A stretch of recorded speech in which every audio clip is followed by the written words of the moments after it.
shyly sucking her thumb, a clean-cut little boy with leg braces heroically smiling with hope,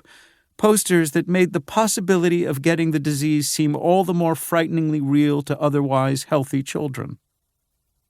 Summers were steamy in low-lying Newark, and because the city was partially ringed by extensive wetlands, a major source of malaria back when that, too, was an unstoppable disease,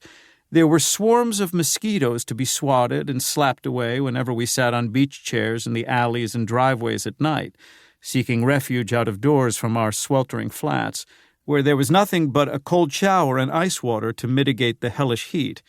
This was before the advent of home air conditioning, when a small black electric fan, set on a table to stir up a breeze indoors, offered little relief once the temperature reached the high 90s, as it did repeatedly that summer for stretches of a week or 10 days. Outdoors, people lit citronella candles and sprayed with cans of the insecticide Flit to keep at bay the mosquitoes and flies that were known to have carried malaria, yellow fever, and typhoid fever, and were believed by many, beginning with Newark's Mayor Drummond, who launched a citywide Swat the Fly campaign, to carry polio. When a fly or mosquito managed to penetrate the screens of a family's flat or fly in through an open door, the insect would be doggedly hunted down with fly swatter and Flit out of fear that by alighting with its germ-laden legs on one of the household's sleeping children, it would infect the youngster with polio. Since nobody then knew the source of the contagion, it was possible to grow suspicious of almost anything, including the bony alley cats that invaded our backyard garbage cans and the haggard stray dogs that slinked hungrily around the houses and defecated all over the sidewalk and street, and the pigeons that cooed in the gables of the houses and dirtied front stoops with their chalky droppings. In the first month of the outbreak, before it was acknowledged as an epidemic by the Board of Health, the sanitation department set about systematically to exterminate the city's huge population of alley cats, even though no one knew whether they had any more to do with polio than domesticated house cats. What people did know was that the disease was highly contagious and might be passed to the healthy by mere physical proximity to those already infected.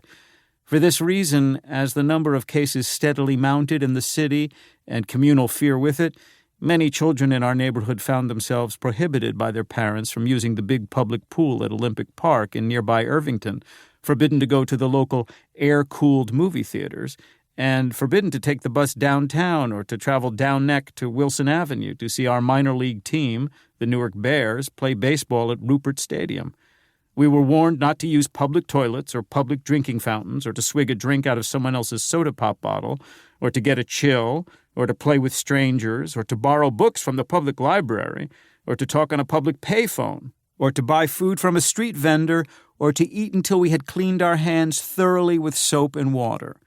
We were to wash all fruit and vegetables before we ate them, and we were to keep our distance from anyone who looked sick or complained of any of polio's telltale symptoms.